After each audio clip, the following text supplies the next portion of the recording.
Greetings, everyone. Welcome to the first early access update for hot dogs, horseshoes, and hand grenades.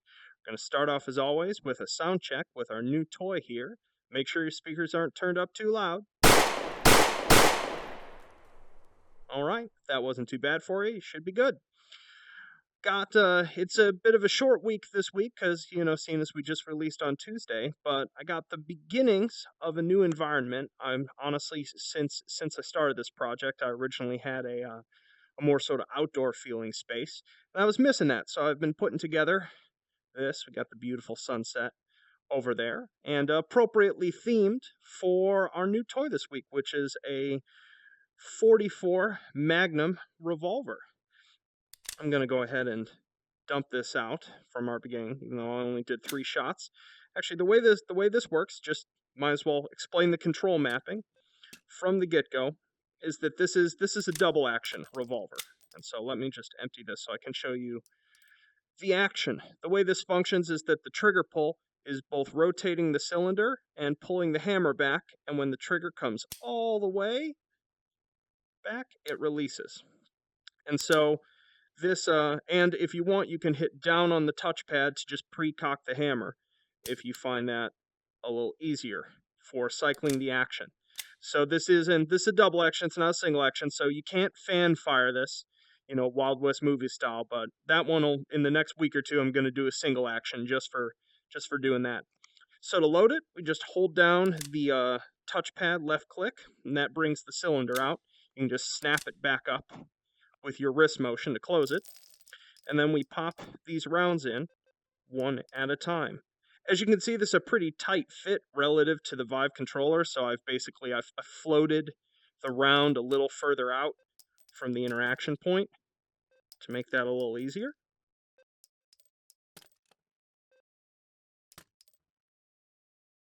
And then once we've got that loaded, we can take a shot at our other new addition, which is, due to requests from several different folk, a dueling tree target.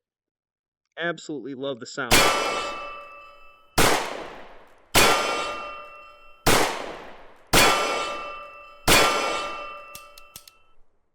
Ugh, not too great, especially at that range, but hey, I'm tired from the day's work.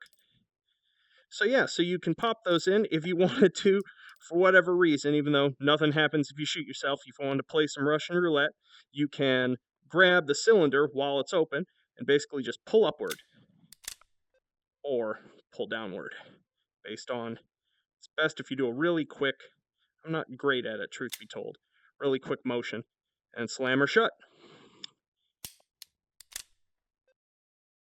Now, you'll notice I only have so many bullets in the rounds in the scene so far.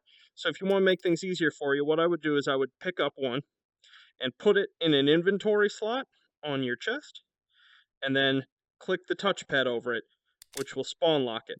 And that way you can just pull fresh rounds out of it in case you want to walk somewhere else while you're practicing. Oops. There I go, dropping stuff. As I said, it's been a long day. Cool. Close that up. Let's try our luck at the 5 here. Oh. Come on. There we go. I am just doing terribly today. I don't know if I'm shooting high or low. You might find, I found in some of my testing as well, that actually, instead of holding it all the way out like that, coming up for a slightly closer stance for it makes it, there we go, a little easier to line up the target. There we go. Beautiful. And then last, a classic revolver like this wouldn't be complete without the ability to spin it. So if you hold down touchpad on the top, basically it will take the inertia that you currently have relative to the barrel. It's hard to get started and easy to sustain. I wanted to hit a sort of midpoint between, still having a little challenge to be able to control it precisely while still having a little bit of that Hollywood movie feel to it. And just release the touchpad button, and we'll snap forward. Wonderful. So yeah, so this scene is available from the main menu. It's called Arizona target shooting, and basically I'll be slowly adding more steel targets, and basically this is when I do a classic weapon, especially this will be the scene that it goes in for now. Although if you wanna just do indoor range shooting with the revolver, it is in that scene as well. I'll be pushing a build later this evening. So yeah, so let me know, give her a shot. Let me know what you think, and I will see you guys next week. Peace.